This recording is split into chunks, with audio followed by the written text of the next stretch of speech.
네, 여러분.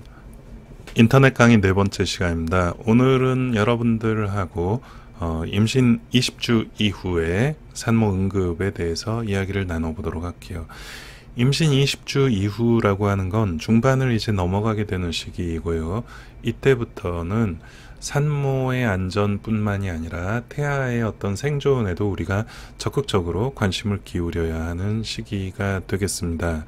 그래서 이제 20주가 넘어가게 되는 산모의 응급을 이야기를 할 때는 우리가 태아의 상황과 연관된 여러 가지 이제 의학적인 상황들, 그리고 태아의 생존을 고려할 수 있는 여러 가지 것들이 필요하게 되겠습니다. 그래서 오늘 시간에는 임신 20주, 임신 후반기에 생길 수 있는 임신성 고혈압, 전자간증, 자간증, 그리고 출산 시 생길 수 있는 여러 가지 출혈, 조산, 뭐 이런 쪽에 대한 이야기들을 나눠보도록 하겠습니다. 자, 첫 번째 케이스입니다.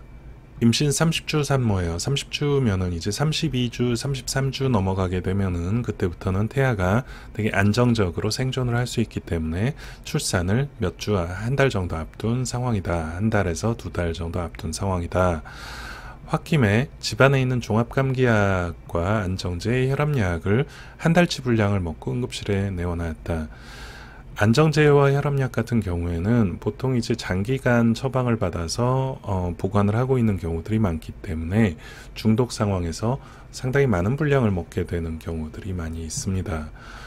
종합감기약 같은 경우에는 이 종합감기약은 이부프로펜, 아스피린 복합제제. 네, 종합감기약은 대부분 복합제제로 되어 있습니다. 이부프로펜, 아세타미노펜, 아스피린 같은 해열 진통제가 섞여 있어야 이제 아프지 않고 열도 내려가겠죠. 또 이제 종류에 따라서 기침감기약이면 항히스타민제 같은 약들이 섞여 있는 복합제제가 되겠습니다. 안정제는 벤조 계통, 그리고 혈압약은 베타 차단제였다.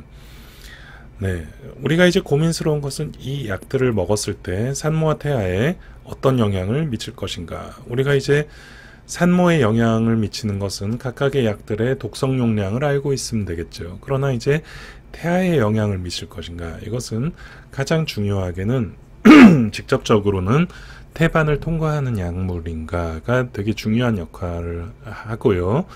태반을 통과하지 않는다 하더라도 모체의 어떤 변화를 일으켜서 태아에 2차적으로 영향을 줄 수 있다. 이 두 가지를 모두 생각을 해야 하는 것입니다. 결국은 이제 우리가 이런 환자를 적절하게 조치하기 위해서는 베타 차단제나 벤조, 이부프로펜, 아스피린 이런 여러 가지 성분들이 임신 시에 정말 위험한지 아닌지 이런 데 대한 어떤 기본적인 정보들을 알고 있어야 적절한 조치가 가능할 것입니다.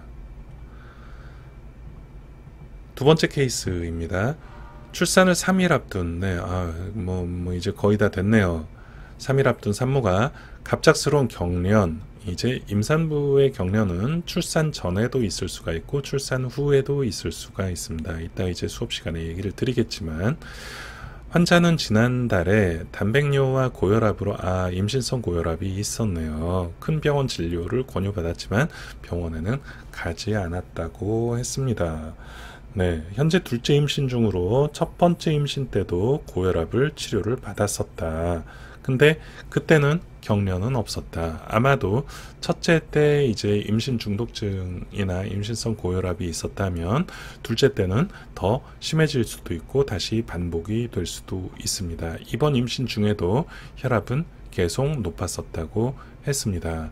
이런 임신 때 생길 수 있는 고혈압이 단순히 이제 고혈압으로 끝나는 경우도 있지만 단순 고혈압으로 끝나지 않고 이렇게 더 진행이 돼서 자간증이나 전자간증까지 유발이 되는 경우는 상당히 심각한 모체와 태아의 생명을 위협하는 산부인과적인 응급 상황이 될 수가 있겠습니다. 오늘 시간에는 이제 이런 임신성 고혈압과 자간증, 전자간증 얘기를 드릴 거예요.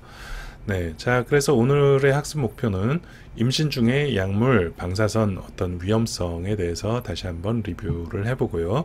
임신성 고혈압, 자간증, 전자간증 이야기 하겠습니다. 그리고 중반기 이후에 생길 수 있는 질출혈, 그리고 분만 후에 나타날 수 있는 응급 상황들에 대해서 이야기를 나눠보도록 하겠습니다.